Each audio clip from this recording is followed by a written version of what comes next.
वफाक की जमातें जो कि हमारी 3-3 चौथी दहाई बैठी है, इनकी चौथी नस्ल आ गई है, तो उनको नेशनल एंथम नहीं पूरा भाई आप ये बात कर रहे हैं, आप सारी असेंबलीज में पार्लियामेंटेरियंस को निकाल लें, कैमरे अपने लगा दें जाके, 95% जो है ना वो नेशनल एंथम नहीं पढ़ सकेंगे। चलें जाए, मैं चैलेंज करता हूं, मैं चैलेंज करता हूं, एग्री करता हूं, ठीक है।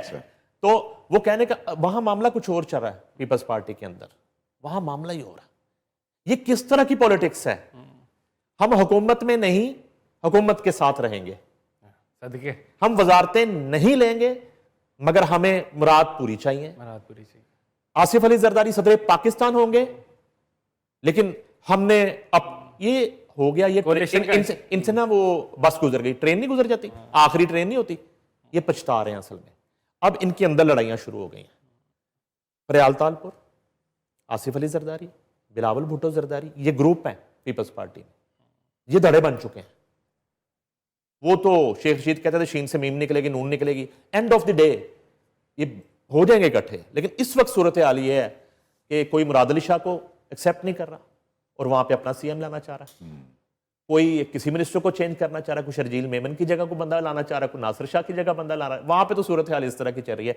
ये जो खान साहब ने इशारा किया ना, ये खतरनाक इशारा है, बल्कि खतरनाक उस वजारत के लिए हो सकता है, मुल्क के लिए तो अल्लाह करे शायद बेहतर हो जाए। वजीर खजाना जा रहे हैं, वजीर खजाना वो जा रहे हैं, औरंगजेब साहब जा रहे हैं। अब उनकी जगह कौन आता है वो अब डिपेंड करता है। यह ना हो कि भारी जिम्मेदारी जो है, मजीद जिम्मेदारी नायब वजीर आजम पे डाल दें, क्योंकि हमारे पास है ही नहीं भाई उनसे बड़ा चैंपियन इकोनॉमी का, उनसे बड़ा जो है ना इकोनॉमिस्ट है ही कोई नहीं। अब देखें ना, हम बात कर रहे थे टेररिज्म की, बात कर रहे थे थोड़ी देर पहले, बस मैं 1 मिनट आपका लूंगा कि यहां आप आ जाए, नायब वजीर आजम है जी, वो जनाब वजीर खारजा है जी, वो जनाब उसके बाद सेनेटर है जी, उसके बाद जनाब तमाम तर शहबाज शरीफ साहब के बाद जब तक पीएम सोते हैं वो मुल्क को संभालते हैं, उनके पास जिम्मेदारी है। आ जाएं आप वजारत दाखिला पे आ जाएं, तो आप कह रहे थे कि फिर वाकयात हो गए, ठीक है, वो रुक ही नहीं रही, टेररिज्म रुक नहीं रही, लोग शहीद हो रहे हैं, लेकिन वजह क्या है? वजीर दाखिला के पास इतनी जिम्मेदारियां हैं, वो वजीर दाखिला, वो चेयरमैन पीसीबी है, वो जनाब उसके बाद सेनेटर है, और उसके बाद तेहरान भी उनका साथ जाना जरूरी होता है, हर जगह वो साथ ट्रैवल करते हैं। और मसालती जो कमेटी है उसके भी वो नंबर 2 है, पीएम नंबर 2 नहीं है, ये ज़हन में रखिएगा। वो तो फिर सारे उनके अंदर आ गए ना सर, शोबे दाखिला में सारे आ गए, एशियन क्रिकेट काउंसिल के प्रेसिडेंट भी हैं। तो इतनी जिम्मेदारियां जब होंगी तो एक भी पूरी नहीं होगी, मसला तो ये है। और अगर आपको लगता है कि पूरी हो रही है तो मैं फिर बांग्लादेश की टेस्ट सीरीज आपके सामने खोल के ले आऊंगा। यार ना करें, अल्लाह का वास्ता, मैं खोल के सामने ले आऊंगा।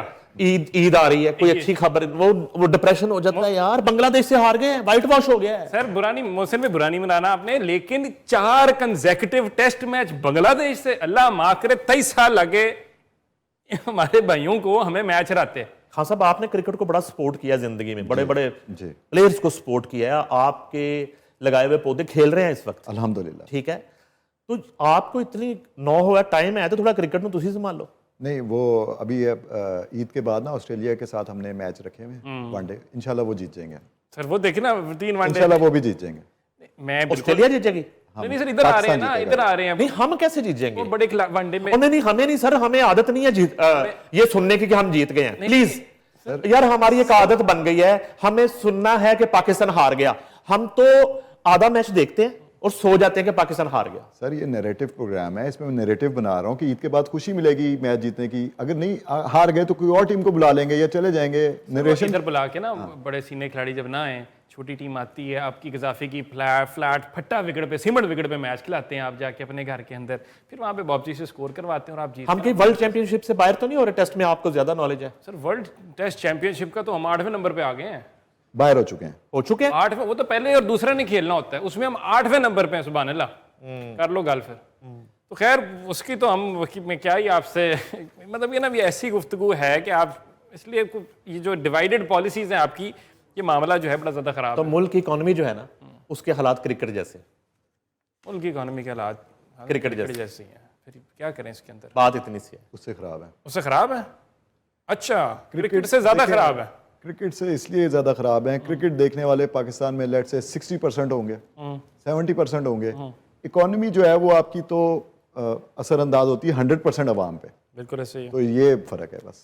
अब आप देख लें क्रिकेट को कहाँ तक पहुंचाना चाहते हैं या इकोनॉमी को क्रिकेट के बराबर लाना चाहते हैं। फिर ये तो लेकिन अपना कंपैरिजन करते हैं कि जाके जी जंग का मामला हो गए, अक्सर ना आजकल के भी कहते हैं साथी हुकूमती अहदेदारान से किसी बैठ के आप पूछे ना, हालात ठीक नहीं जा रहे गरीब गुरबों, कहते हैं जंग लगी है जी, जंग लगी है, हम फॉरेन पॉलिसी फ्रंट पे खेल रहे हैं, बड़े खुश हैं जाके। लेकिन अगर आप जाके जीडीपी ग्रोथ रेट को देखते हैं जो कि हमारा बेरली जिंदा है, मुश्किल से चल रहा है जाके, उसके अंदर बांग्लादेश भी हमसे आ गया सर, उसमें इंडिया भी हमसे काफ़ी आ गया, तो कंपैरिजन वहाँ पे भी नहीं बनता। इंडिया के साथ तो कंपैरिजन हमारा बनता नहीं है कोई, क्योंकि वो एक 1.5 अरब की आबादी का मुल्क है और उसको कंपेयर करना चाहिए चाइना के साथ या किसी और के साथ। हाँ, जिस फील्ड्स पे हम उनको कैलकुलेट कर सकते हैं, जैसे हमने मार्का हैक जीता था, वहाँ पे हम उनसे आगे हैं। बिल्कुल ठीक है। बांग्लादेश से आप कंपेयर करें तो बांग्लादेश ने पिछले 35 सालों में 35 इयर्स में आई थिंक सो अपने एक्सपोर्ट बेस्ड काम किया है और अपने एक्सपोर्टर्स को बहुत सारी उन्होंने आज़ादियाँ दी हैं, उनको डिस्काउंट रेट पे इलेक्ट्रिसिटी मिलती है, इस तरह की कुछ आज़ादियाँ दी हैं। पाकिस्तान अनफॉर्चुनेटली कभी डिसाइड ही नहीं कर सका कि हम एक एग्रीकल्चर मुल्क हैं या हम एक एक्सपोर्ट बेस्ड मुल्क हैं, जहाँ पे बेशुमार आपके पास क्रॉप्स और वैल्यू एडिड प्रोडक्ट्स अवेलेबल हैं। तो पाकिस्तान को एज ऑफ टुडे 2026 जून में डिसाइड करना पड़ेगा कि हमने दुनिया में अपने तरक्की के सफ़र को कैसे आगे बढ़ाना है। और ये कोई इतनी बड़ी रॉकेट साइंस नहीं है, इसमें इतने अच्छे अच्छे दिमाग पाकिस्तान में मौजूद हैं, डिसीजन मेकर मौजूद हैं, जो आपको बता सकते हैं कि इन मामलात में बेहतरी कर लें। आपका मुल्क अगले 3 सालों में बांग्लादेश, इवन अगर आप कंपेयर करें तो बहुत सारे मुल्कों में, इंडोनेशिया, मलेशिया, इस टीयर के मुल्कों के साथ आप मुकाबला कर सकते हैं, जिसमें आपको अपनी एक्सपोर्ट को बढ़ाना है, स्किल लेवल अच्छा करना है।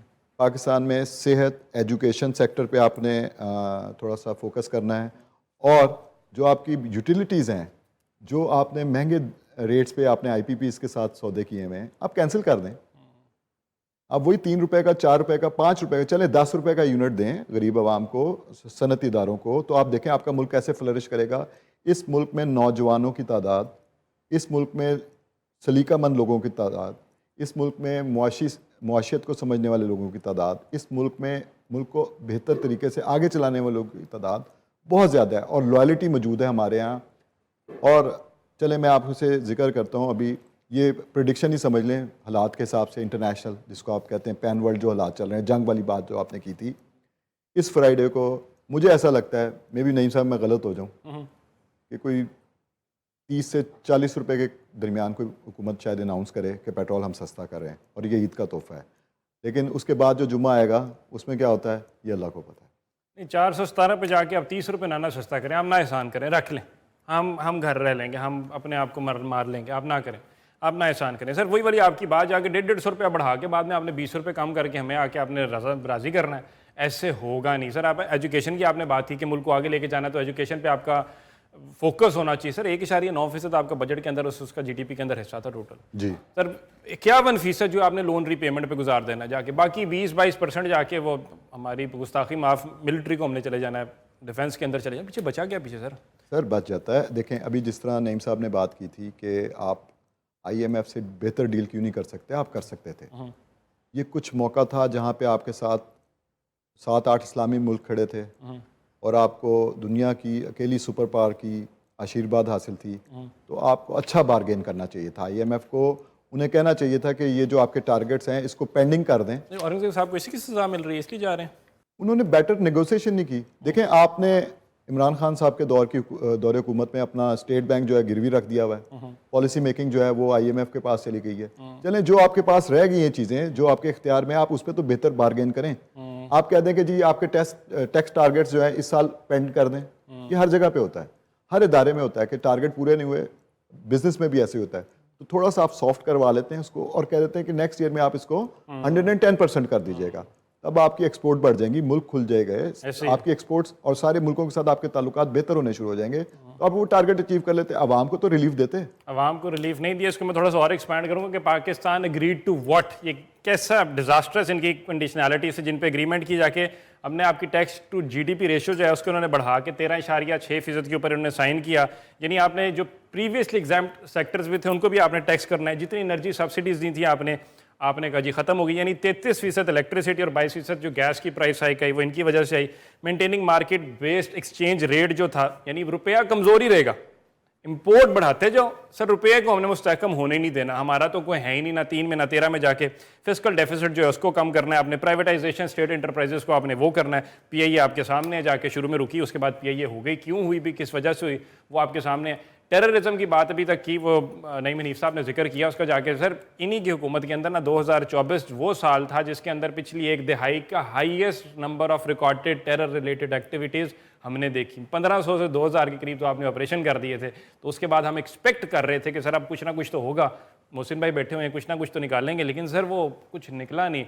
अल्लाह माफ़ करे, बिजाफर एक्सप्रेस में फिर जो हादसा हुआ वो हमारे सामने, तो सानहा कि हमने फेस करते रहना है। आप लोगों से मिलें, जाके पूछें, उनके दर्द तो देखें। आईडीपीज़ की तादाद सिर्फ सवात के अंदर ऑपरेशन में लाख रुपया टाप गई थी। आप बड़े बड़े महल्लात से थोड़ा सा नीचे तो आए ना सर, थोड़ा सा, हम ज़्यादा नहीं कहते, हम कहते वो V8 से एक बार शीशा तो बना, काला शीशा थोड़ा सा नीचे करके बाहर देखने की कोशिश तो करें। कच्ची बस्ती के अंदर छतें टपक रही हैं उनकी, फिर बात करें तो आपको बुरा लगता है। बुरा नहीं लगना चाहिए ना, नहीं भाई थोड़ा सी इंसानियत तो हो। उसमें ये है इस्माइल साहब के होगी सेलिब्रेशन, इज्जत मिल गई आपको पूरी दुनिया, अल्लाह ताला ने इज्जत दे दी। क्या बात है। ट्रंप ने आपको 100 टाइम जो है ना सेंचुरी कर दी, उसने ये ग्रेट फील्ड मार्शल करने का, ग्रेट प्राइम मिनिस्टर कह दिया। हम भी आपको सलाम पेश करते हैं। आपने ईरानी अवाम की ज़िंदगियां महफूज बनाने में एक कलीदी किरदार अदा कर दिया। Hats off to you. अब अपनी अवाम की ज़िंदगियां बेहतर करने की तरफ आ जाएं। क्या बात है, ठीक है जी। और ये सिंगल हैंडली, मैं ये भी क्लियर कर दूं, ये जो है ना, ये सेरा है फील्ड मार्शल के साथ, ये मैं आपको बता दूं। ये 10 मई के बाद नरेंद्र मोदी का जो अखंड भारत का ख्वाब था ना, वो मलियामेट हुआ। बिल्कुल ऐसे। नेतन्याहू का अखंड इसराइल का ख्वाब मलियामेट हो गया, कर दिया। बहुत बड़ा रोल है पाकिस्तान का, कोई शक नहीं, फील्ड मार्शल ऑफ पाकिस्तान का। जिस अंदाज से सफारतकारी की उन्होंने, ये काम तो गवर्नमेंट का था, उन्होंने कर दिया, हो गया। अब गवर्नमेंट अपना काम तो करे भाई, अपना तो करो, अपने काम पे लग जाओ, हो गया है, मान लिया दुनिया ने, मान लिया, हो गया। सलाम, हम भी सलाम कर रहे हैं, शो में बैठे सलाम कर रहे हैं। सर क्या बात है, कमाल है आप, ऐसा तो कोई कर ही नहीं सका, ना कोई कर सकेगा, ना किसी की कैपेसिटी थी। ये कैपेसिटी का इशू था असल में। ये इनिशिएटिव लेना, ये आपका खासा है, आपने करके दिखा दिया। क्या बात है। ईरानी अवाम की जिंदगी महफूज बना ली, खित्ते का अमन लौटाने में आपका किरदार हो गया। खित्ते के लोगों की जिंदगियां, दुबई वापस आएगा, कतर वापस आएगा, बहरीन जो है ना, वहां पे फ्लाइटें उड़ना शुरू हो जाएंगी, अमान के हालात बेहतर हो जाएंगे, उसमें आपका रोल है। पाकिस्तानी अवाम की जिंदगियां कब बेहतर होंगी सर? ये भी अवाम है सर, कब बेहतर होंगी? हो जाए मसालत एक, क्या बात है, हो जाए चार्टर एक, क्या बात है, चार्टर ऑफ नेशन हो जाए। चार्टर ऑफ नेशन अब इसकी जरूरत है सर, क्या ये कर लें सर। मैं तो ये अर्ज कर रहा हूं,